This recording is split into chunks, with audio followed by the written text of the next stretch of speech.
This is Dave here at the front, who's our photographer for the day, so if you see him with a camera, don't worry, he's taking photos. And so we'll do one bit now. Microphone? Do you need the microphone? Can you hear me? We can hear you. You can hear me. I've got quite a loud voice. After an uneventful pregnancy, Max was born in the Oxford Children's Hospital at the John Radcliffe on the 30th of June. All 10 healthy pounds of him. We were delighted and in the euphoric phase of having a new baby for 24 hours. Throughout the first night, Max stopped being interested in feeding and became lethargic. I knew there was something wrong with my baby, but all the midwives kept telling me, this is what newborn babies do, wake him up and feed him. They tried all sorts of things, like barbarically rubbing his chest, putting their fingers in his mouth, and even told me to give him a bottle with formula because his blood sugars had dropped. I wasn't a first-time mum, albeit 18 years ago, so I knew something wasn't right. My poor little boy wasn't interested in any of it, and eventually, 24 hours after Max was born, I lost my temper. Over 40 hours, no sleep, a baby that I knew was poorly, and staff telling me that this was normal. I'd had enough. What happened next happened very quickly. A midwife checked him over and found that although Max looked like he had a bottom hole, he didn't. He had a flap that turned out to be a sphincter muscle, where the hole should be.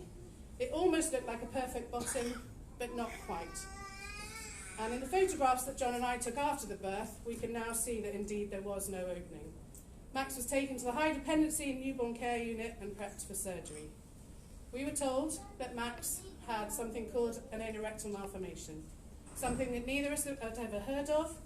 We were distraught and frankly hysterical. Staff in the HDU were absolutely brilliant. They explained everything, and that Max would have surgery to create a stoma and clear his body of waste products that should have cleared already. It was life-saving surgery. Max went to surgery less than 4 hours after his arm was discovered, and we didn't see him till later that night. This story will be familiar to most of you in here, I would think. For some of you, the story will be a bit worse. But it's a story that shouldn't have happened. It did, and it continues to do so around the world.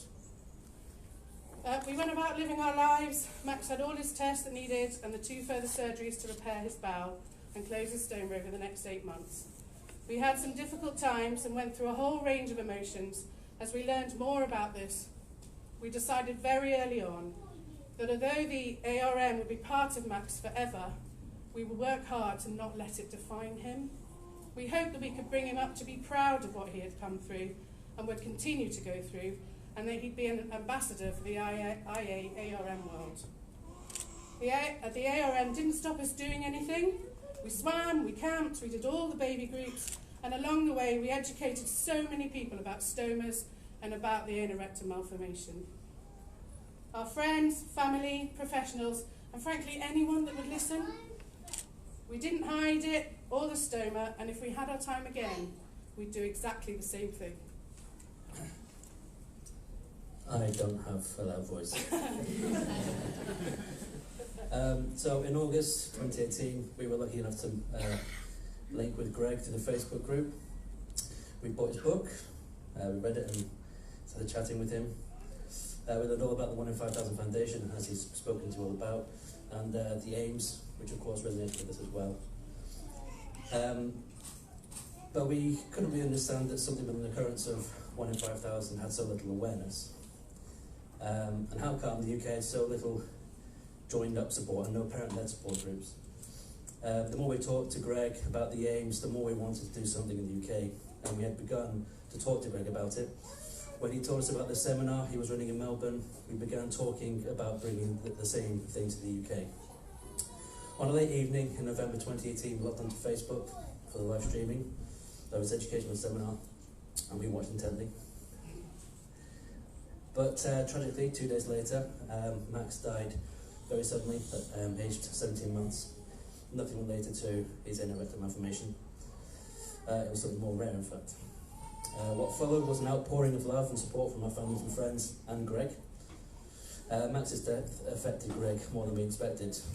When we approached Greg to ask if he could ask for donations to the 1 in 5,000 Foundation in memory of Max and want to continue the amazing work, was doing, Greg suggested that the donations were used to bring the conference to the UK. And here it is, just 4 months later. Max raised almost £8,000, which has enabled this conference to happen. We are dedicated to continuing with the work we have begun in educating and supporting people about IA and IRM, using the AIMS vision. We are hopeful that this is just the beginning of something really wonderful for the UK. 1 in 5,000 UK has been born, thanks to the dedication of the organising committee that you've already met, and is an affiliate of Greg's 1 in 5,000 Foundation. There will be much more information on this later in the conference, and we really hope that you enjoy the next 2 days. And I think without further ado, we'll swiftly move on to the medical sessions, which I believe is Dr. Paola.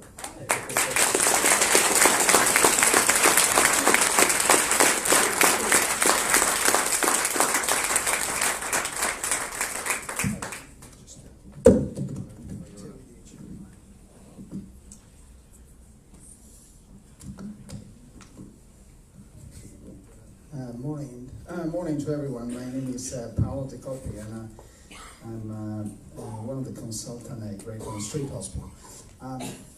It's actually very emotional and quite difficult to just come after Mac's parents, and it's remarkable, and I always get enthusiasmed by what parents